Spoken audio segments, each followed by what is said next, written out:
хочется сказать знак благодарности и от вашего имени, и от имени отряда Юнармии, нашим пограничникам, кто организовал вот такое мероприятие, такую выставку. И большое им огромное спасибо. Образовался наш отряд 20 марта 1954 года, но свое начало он взял еще из образования 13-й отдельной погранкомендатуры, которая была раньше приписана в Бухарский отряд. Но вот с конца 20-х годов, там еще сначала наши пограничники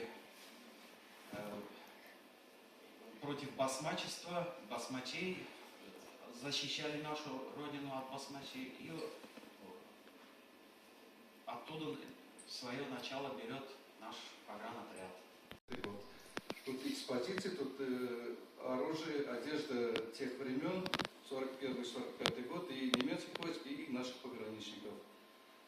Потом можно будет посмотреть, можно будет сфотографироваться, потрогать, мы все вам расскажем.